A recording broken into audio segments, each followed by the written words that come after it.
Hello friends, welcome to home food recipes. આજે આપણે બનાવશું ઉનાળા માટે સ્પેશિયલ કાકડી, ટામેટા અને બીટનું રાયતું।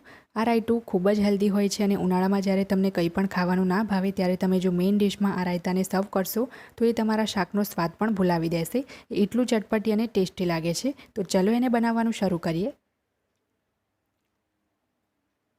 સૌથી પહેલાં તો મેં અહીંયા એક નાની સાઇઝનું બીટ લીધું છે, જે ગ્રામમાં ફક્ત 50 ગ્રામ છે।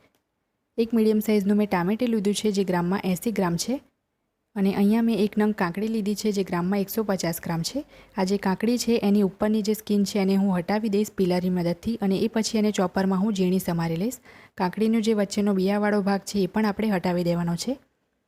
એ જ રીતે બીટને પણ હું છાલ કાઢીને ચોપરમાં ચોપ કરી લઈશ, અને ટામેટાના પણ વચ્ચેના બિયા કાઢીને ચોપ કરી લેવાનું છે।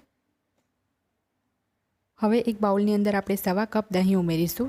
1/4 કપ એટલે કે 1 કપની ઉપર આપણે 1/4 કપ દહીં ઉમેરવાનું છે। અહીંયા મેં 250 ml વાળા મેઝરિંગ કપનો યુઝ કર્યો છે, અને દહીં આપણે મીડિયમ ખાટું લેવાનું છે। હવે એક વિસ્કરની મદદથી આપણે દહીંને સરસ રીતે ફેંટી લઈશું, જેથી એ એકદમ સ્મૂથ થઈ જાય। તો દહીંને સરસ રીતે ફેંટ્યા પછી આપણે એની અંદર ઝીણી સમારેલી કાકડી, ટામેટાં અને બીટ ઉમેરી દઈશું। મારી કાકડી જે હતી એની સ્કિન થોડી હાર્ડ હતી, એટલે મેં ઉપરની સ્કિન હટાવીને એને ચોપ કરી છે। જો તમારી કાકડીની ઉપરની સ્કિન સોફ્ટ હોય તો તમારે એને કાઢવાની જરૂર નથી। અને કાકડી અને ટામેટાં બંનેનો વચ્ચેવાળો બિયાવાળો ભાગ આપણે હટાવી લેવાનો છે, કારણ કે એમાં ખૂબ જ પાણી હોય છે, તો રાયતું આપણું પતલું થઈ જશે। તો એકવાર મેં બધું મિક્સ કરી લીધું છે। હવે આપણે એમાં એડ કરીશું ઝીણી સમારેલું લીલા મરચાં 2 નંગ જેટલા। અડધી ચમચી આપણે ઝીણું સમારેલું આદું ઉમેરીશું। 1/8 ટીસ્પૂન કાળા મરીનો પાવડર ઉમેરીશું। 2 થી 3 ચપટી જેટલો આ કાળા મરીનો પાવડર છે। મીઠું ઉમેરવાનું છે 1/4 ટીસ્પૂન, કાં તો પછી સ્વાદ મુજબ। સંચળ ઉમેરવાનું છે અડધી ચમચી જેટલું। શેકેલા જીરાનો પાવડર ઉમેરીશું અડધી મોટી ચમચી એટલે કે હાફ ટેબલ સ્પૂન। જીરાને મેં તવા પર શેકીને પાવડર કરી લીધો છે।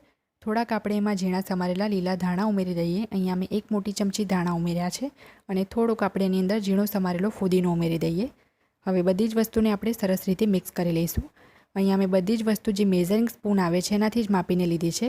અને એકવાર આ રાયતાને તમારે ટેસ્ટ કરી લેવાનું છે। જો તમને કંઈ ઓછું લાગે તો તમે એડ કરી શકો છો। અહીંયા મેં રાયતામાં ખાંડ પણ એડ નથી કરી। જો તમે ચાહો તો અડધી ચમચી ખાંડ ઉમેરી શકો છો। હવે રાયતામાં વઘાર માટે આપણે એક તડકા પેનમાં 1 મોટી ચમચી ઘી ઉમેરીશું, અને આ ઘીને આપણે સરસ રીતે ઓગળવા દેવાનું છે। તમે ચાહો તો ઘીની જગ્યાએ તેલનો પણ યુઝ કરી શકો છો।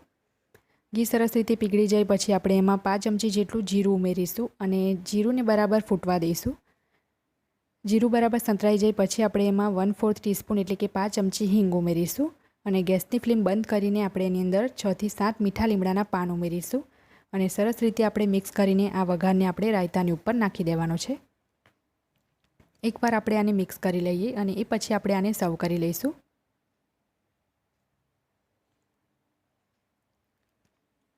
તો હવે આ રાયતાને આપણે એક બાઉલમાં કાઢીને સર્વ કરી લઈએ। આ રાયતાને તમે મેઇન ડિશમાં તો શાક, રોટલી, દાળ ભાત સાથે સર્વ કરી જ શકો છો, પણ તમે પુલાવ, બિરયાની અને પરાઠા સાથે, આલુ પરાઠા સાથે સર્વ કરશો તો પણ એ ખૂબ જ ટેસ્ટી લાગશે। તો એકવાર તમે આને ચોક્કસ ટ્રાય કરજો, એ ખૂબ જ હેલ્ધી અને ટેસ્ટી છે। ફ્રેન્ડ્સ, જો તમને મારી આજની આ રેસીપી પસંદ આવી હોય તો મારા વિડીયોને લાઇક અને શેર કરી ચેનલને સબસ્ક્રાઇબ કરવાનું ના ભૂલતા।